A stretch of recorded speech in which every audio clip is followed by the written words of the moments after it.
maklumkan, dalam tu termaktub bahawa kalau kita ada takaful, kita boleh letak penama dalam bentuk hibah siapa yang kita nak berikan. Dia urus terus lah, maksudnya teknikal ketua dapat lah. Dah tentu dapat. Jadi bila kita buat macam itu, dia tidak termasuk sebagai pusaka. Maka kalau tak masuk pusaka, dia terus tak perlu apply, tak perlu gunakan faraid, pasal dia tak berkaitan dengan faraid. Jadi dapatlah kepada siapa yang dinamakan. Itu istimewa undang-undang negara kita, pasal ada keperluannya di situ. Undang-undang ni kita ikut, tak ada masalah.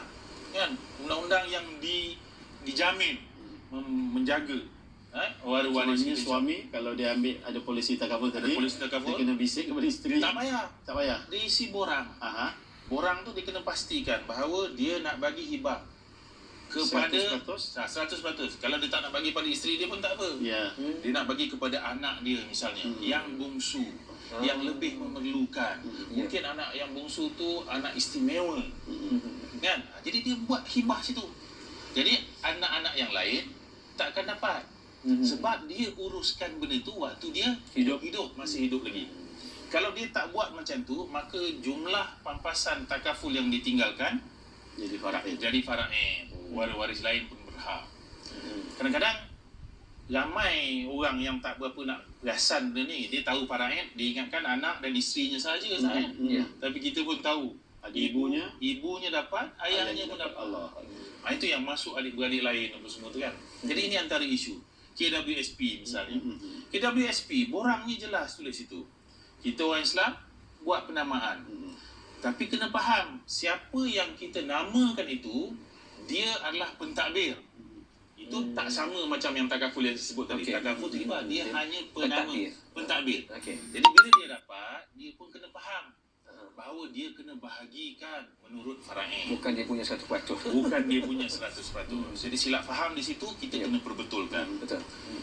So mana bila meninggal yang empunya tu, yang si penama tu dia boleh mudah dia tampil ke KWSP, akan diserahkan kepadanya dan bertanggungjawab dah dia untuk membagikan ikut faraid. Banyak kes berlaku penamaan tak buat. So ni kena ingatkan semua. Yang ada kena buat, tapi kena faham betul-betul lah, dia bukan hibah. Maksudnya memberi tanggungjawab.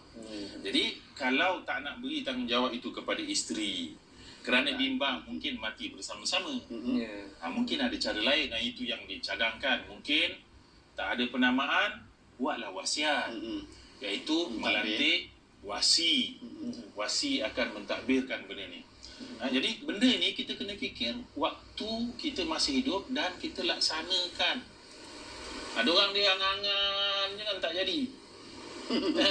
Dia kata nanti duit dia IPN nak buat macam ni, tapi dia tak buat. Penama tak letak. Tabung haji pun begitu juga. Betul, penama. Ada penamaan. Jadi borang tu lengkap. Kita letak siapa waris kita yang akan ambil dan akan bahagikan menurut faraid. Jadi ini benda-benda yang kita selalu war-warkan, ustaz tak putus-putus, saya pun ke mana-mana dan terangkan benda ni sebab kadang-kadang kita lupa.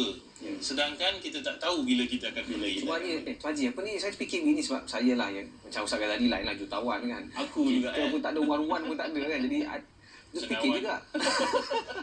Yalah, kalau ada benda sedikit, jadi tak nak wasiat pun rasa serba salah juga kan. Jadi nak tunggu banyak dulu ke macam mana? Yalah, macam kita semua faham, sikit pun kita tinggalkan, banyak pun kita tinggalkan juga. Jadi yang waris kita berharap, kan? Kalau kita tak ada, sikit boleh menimbulkan masalah.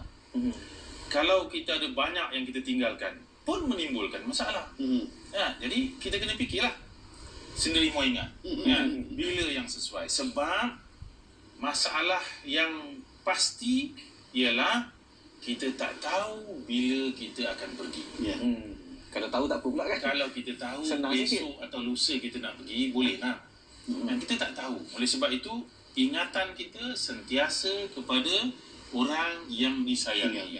Yang kita tinggalkan, kalau kita sayang dia, sikit pun kita sebutlah. Macam saya sebut tadi, anak muda. Gitarnya. Gitarnya kah?